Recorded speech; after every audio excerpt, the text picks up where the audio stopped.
OBC आरक्षण को लेकर एक तरफ सत्ता पक्ष कांग्रेस पर हमलावर है तो दूसरी तरफ कांग्रेस भी सरकार पर कई तरह के आरोप लगा रही है। हमारे सहयोगी शुभम गुप्ता ने पूर्व मंत्री कमलेश्वर पटेल से इसको लेकर खास बातचीत की। पंचायत चुनाव में ओबीसी आरक्षण को लेकर कांग्रेस सदन में स्थगन प्रस्ताव लाई। आज इसको लेकर सदन में जमकर चर्चा हुई और आखिरकार मुख्यमंत्री शिवराज सिंह चौहान ने ये बयान दिया सदन में कि अब ओबीसी आरक्षण को लेकर सरकार कोर्ट में जाएगी।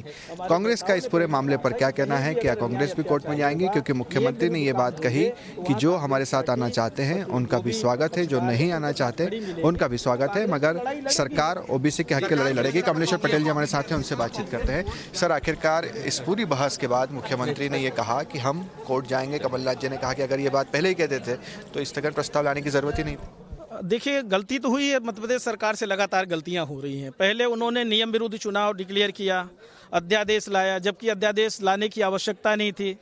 भारतीय संविधान की धारा 243D में पहले से प्रदत्त है और जब उसमें इस बात का उल्लेख है कि 5 साल में रोटेशन कराना है पंचायत चुनाव के लिए, नए परिसीमन में चुनाव कराना है, तो क्यों जोर जबरदस्ती 7 साल पुरानी व्यवस्था में चुनाव करा रहे हैं? बहुत सारे लोगों की उम्मीद पे पानी फेरने का काम किया।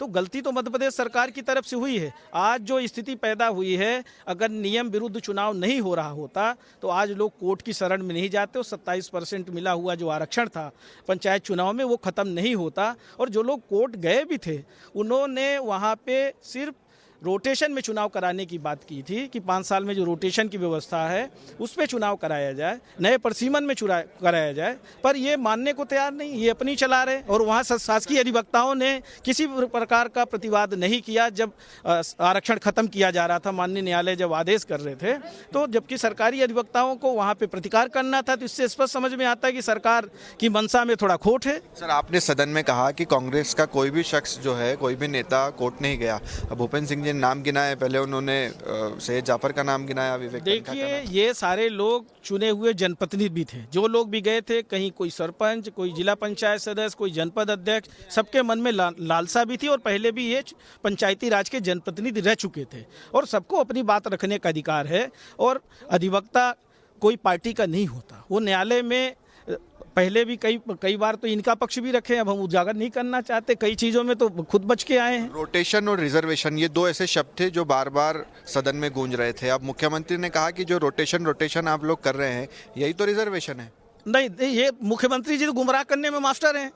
जो जिसकी उसकी बात कर रहे थे कि ये रोटेशन और आपका आरक्षण का जो उसमें होता है चक्रानुमा, तो ये रोटेशन इंग्लिश शब्द हो गया, चक्रण वो हिंदी शब्द हो गया।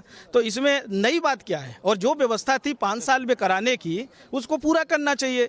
तो सरकार की तरफ से मुख्यमंत्री जी दिग्भ्रमित करने का काम कर रहे हैं। आप जो कोई एक बार जिस कुर्सी पे बैठ गया और उस गांव में रहने वाला व्यक्ति, पंच, सरपंच या जनपद सदस्य, जिला पंचायत सदस्य, जो भी चुनाव लड़ना चाह रहे थे कि 5 साल में उनके अंदर जो भावना छुपी हुई थी